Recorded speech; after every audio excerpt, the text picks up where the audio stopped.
Assalamualaikum warahmatullahi wabarakatuh. Sahabat penonton channel Yayasan Madani yang kami hormati, kali ini mari kita renungi dari zikir yang biasa kita ucapkan ketika memulai sesuatu, yaitu membaca bismillah. Bismillahirrahmanirrahim. Khususnya pada kalimat Ar-Rahman dan Ar-Rahim. Lafaz Ar-Rahman dan Ar-Rahim itu bersumber dari satu kalimat, yaitu Rohima, Ro, Ha, dan Mim. Yang satu ditambah alif dan nun menjadi Ar-Rahman, dan yang satu ditambah ya menjadi Ar-Rahim. Dari satu sumber dirubah menjadi beberapa kalimat yang berbeda, tentu arti dan maksudnya pun berbeda.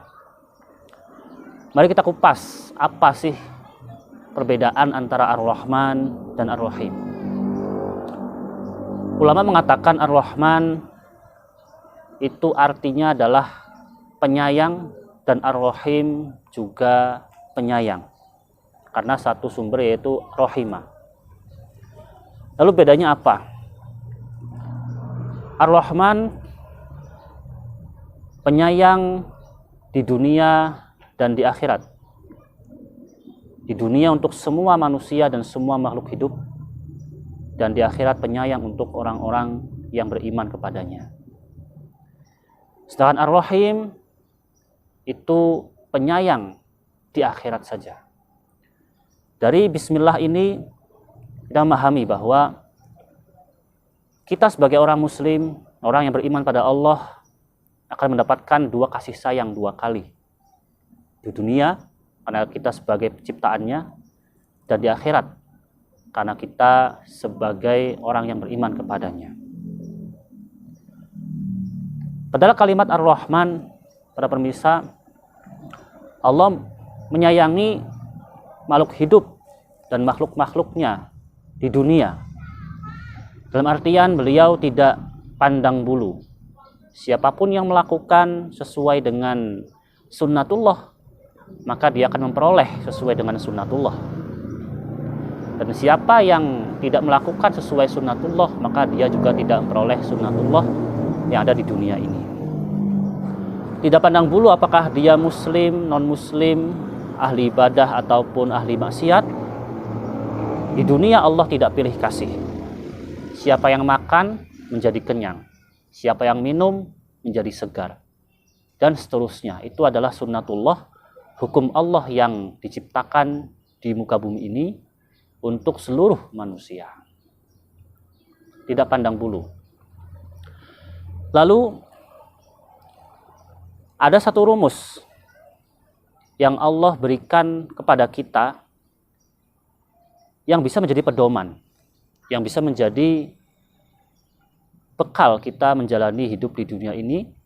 Apa rumus yang Allah berikan? Yang pertama yaitu in ahsantum li anfusikum. Jika kamu berbuat baik, maka kamu telah berbuat baik untuk dirimu sendiri. Dalam artian, perbuatan baik yang kita lakukan kepada orang lain, perbuatan baik yang kita lakukan untuk diri sendiri, dan perbuatan baik yang kita lakukan untuk makhluk hidup, maka kebaikan itu akan kembali kepada kita. Dan kembalinya kebaikan itu tidak harus langsung dari orang yang bersangkutan tadi, tidak langsung dari orang yang kita beri. Bisa jadi dari orang lain, bisa jadi dari diselamatkannya mara bahaya, bisa jadi dari hal-hal yang lain.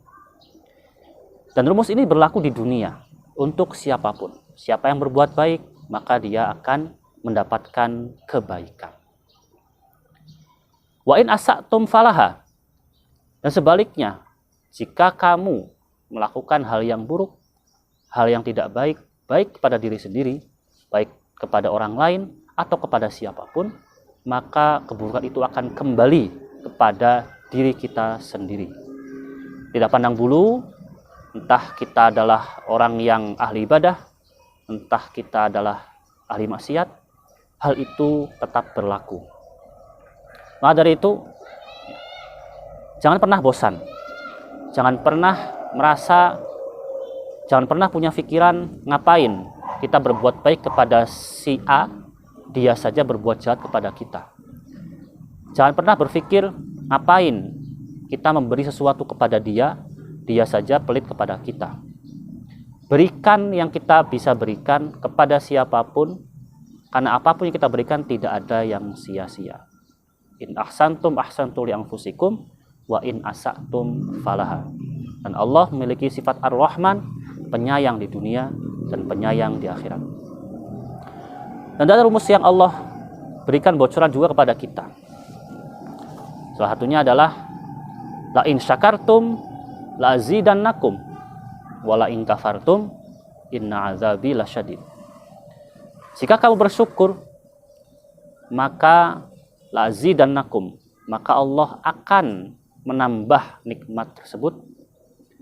Dan jika engkau mengkufuri nikmat Allah atau tidak mensyukuri nikmat Allah, maka siksa Allah amatlah pedih. Atau kebalikannya, maka nikmat yang Allah berikan itu akan dicabut, akan dihalangi dan akan dihilangkan. Maka hidup kita seharusnya berfokus kepada apa yang kita miliki, apa yang sudah kita nikmati, apa yang Allah berikan kepada kita, dan kita fokus mensyukurinya. Dengan mensyukurinya itu, maka tanpa kita harus pusing-pusing, tanpa kita harus capek-capek mencari yang tidak kita miliki, semua Allah akan berikan. Tapi kalau kebalikannya, kita lebih fokus kepada hal yang tidak kita miliki, kepada hal yang belum kita nikmati, sehingga lupa dengan hal yang sudah kita miliki, maka apa yang kita miliki akan Allah cabut, akan Allah hilangkan, dan Allah halangi dari kita. Maka mari, setelah kita mengetahui seperti apa arti Ar-Rahman, bahwa Allah menyayangi di dunia untuk siapapun, maka kita harus memaksimalkan hidup kita agar kita disayangi oleh Allah, sehingga kita harus selalu berbuat baik kepada siapapun, kepada orang yang berbuat baik kepada kita, ataupun kepada orang yang tidak berbuat baik kepada kita. Dan kita harus selalu mensyukuri, fokus kepada apa yang kita miliki, bukan fokus kepada apa yang belum kita miliki. Maka insya Allah akan menyayangi kita di dunia ini dengan memberikan kebaikan-kebaikan dan menambah nikmat-nikmat yang belum kita miliki. Sekian dari kami. Wassalamualaikum warahmatullahi wabarakatuh.